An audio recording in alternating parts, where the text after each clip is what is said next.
Top quality और consistent performance के लिए सिर्फ सिल्वर पंप नाम याद रखना।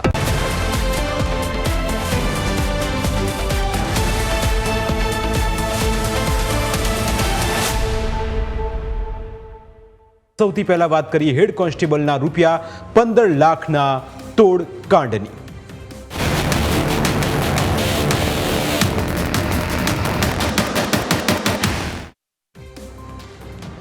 જે પોલીસ કર્મચારી પર ભરોસો મૂકવામાં આવ્યો, જેના પર વિશ્વાસ મૂકીને મહત્વની જવાબદારી સોંપવામાં આવી, તે જ પોલીસ કર્મચારીએ ગેરકાયદે પ્રવૃત્તિને છાવરવા માટે લૂંટ ચલાવી।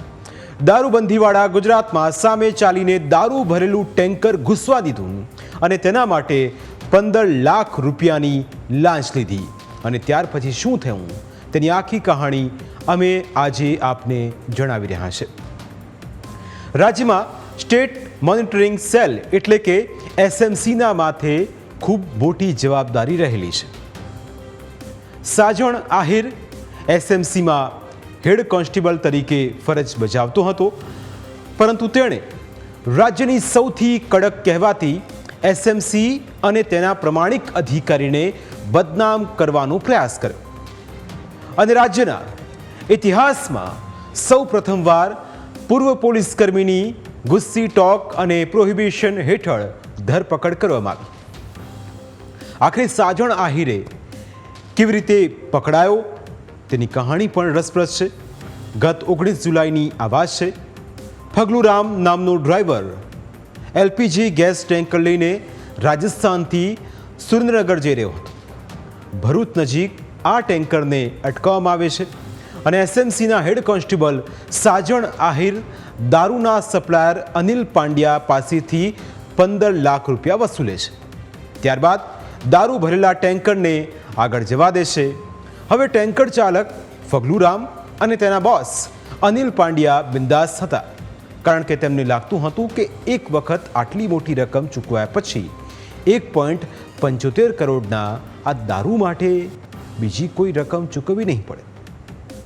પરંતુ આગળ જતાં જ કરજણ પોલીસ દારૂ ભરેલા એલપીજી ટેન્કરને ઝડપી પાડે છે। ગેસ કટર સહિત જુદા જુદા સાધનોની મદદથી કેટલોક હિસ્સો કાપવામાં આવે છે અને ત્યારબાદ અંદરથી જે નીકળે છે તેને જોઈને પોલીસ પણ ચોંકી જાય છે। અંદરથી રૂપિયા 1.5 કરોડની કિંમતનો દારૂ હાથ લાગે છે। આ દારૂ સુરેન્દ્રનગર સુધી પહોંચાડવાનો હતો, પરંતુ 15 લાખ રૂપિયા આપવા છતાં કરજણ પાસે આ ટેન્કર પકડવામાં આવતા ફગલુરામ તેના બોસ અનિલને વાત કરે છે। ત્યારબાદ સપ્લાયર અનિલ પાંડ્યા પુરાવા સાથે તમામ બાબતો પોલીસના ઉચ્ચ અધિકારીઓને જણાવે છે। તે સાજણ આહિર સાથે થયેલી વાતચીતની ઓડિયો ક્લિપ પણ વાયરલ કરી દે છે અને આ ઓડિયો ક્લિપ પણ સાજણ સુધી પહોંચાડવામાં પોલીસને મદદરૂપ બને છે। ઓડિયો ક્લિપ સહિતના પુરાવા આપ્યા બાદ અનિલ પાંડ્યા પોલીસને કહે છે કે 15 લાખ આપ્યા પછી કેમ ટેન્કર રોકવામાં આવી। આ વાત સાંભળીને પોલીસ પણ ચોંકી ઉઠે છે। હવે પોલીસ પણ મૂંઝવણમાં હતી કે આખરે 15 લાખનો તોડ કોણે કર્યો। પોલીસને લાગતું હતું કે આ તોડ કોઈ નકલી પોલીસે કર્યો હોઈ શકે છે, જેથી તપાસ એસએમસી અને જિલ્લા પોલીસ અલગ અલગ રીતે કરી રહી હતી। આ દરમિયાન ઓડિયો ક્લિપના આધારે એક એવી હકીકત જાણવા મળે છે। આરકે આંગડિયામાં 15 લાખ રૂપિયા મોકલવામાં આવે છે, જેની તપાસ કરતાં ખબર પડી કે આંગડિયા ઓફિસે 5 લાખ રૂપિયા હાર્દિક નામની વ્યક્તિ લઈ ગઈ હતી અને 10 લાખ જૂનાગઢના રાકેશે મોકલ્યા હતા। પોલીસે બંનેની પૂછપરછ કરતા કબૂલાત કરી કે તેઓ સાજણ આહિરના કહેવાથી રૂપિયા લેવા ગયા હતા અને આ રીતે સાજણ આહિરનો ભાંડો ફૂટી ગયો। ત્યારબાદ સાજણ આહિરને સસ્પેન્ડ કરાયો, કારણ કે તેણે અગાઉ ગુસ્સી ટોકના આરોપીને મદદગારી કરી હતી, જેથી તેની સામે ગુસ્સી ટોકના કેસની તપાસ સીઆઈડી ક્રાઇમ કરી રહી છે। આ ઉપરાંત કરજણના 1.75 કરોડના દારૂના મામલામાં તેની સંડોવણી બહાર આવતા આ ગુનામાં પણ તેની સામે તપાસ ચાલી રહી છે। જોકે 1.75 કરોડના દારૂકાંડમાં સપ્લાયર અનિલ હજુ પણ પોલીસ પકડથી દૂર છે।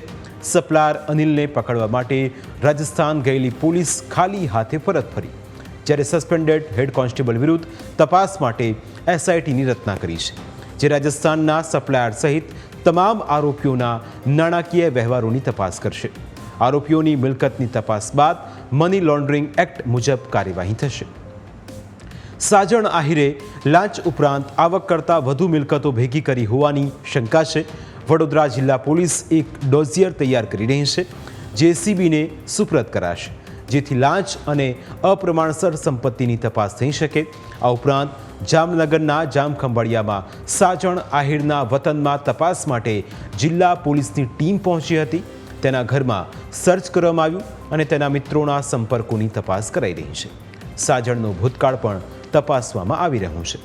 તો બીજી તરફ એસઆઈટીની બીજી ટીમો ગાંધીનગર અને કોડીનાર પહોંચી લાંચની રકમ આંગડિયા પેઢી મારફતે મોકલાઈ હોવાની માહિતી મળી છે.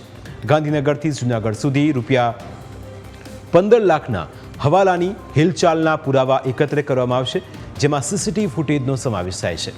સાજણ આહિર અને સપ્લાયર અનિલ પાંડ્યાની વાયરલ ઓડિયો ક્લિપની ચકાસણી માટે કોન્સ્ટેબલનો વોઇસ સ્પેક્ટ્રોગ્રાફી ટેસ્ટ પણ કરવામાં આવશે. આમ લાંચ, અપ્રમાણસર મિલકત અને ગસ્સી ટોકના ગુનામાં ફસાયેલા સસ્પેન્ડેડ કોન્સ્ટેબલ સાજણ આહિર સામેની તપાસ હવે વધુ સઘન બની રહી છે. હવે આગામી સમયમાં એસીબી શું નવા ખુલાસા કરે છે અને અનિલ પાંડ્યા ક્યારે પકડાશે તેના પર સૌની નજર રહેલી છે. અમારી વિશેષ રજૂઆતમાં સમય થયો છે બ્રેકનો. બ્રેક બાદ અન્ય મુદ્દા વિશે વાત.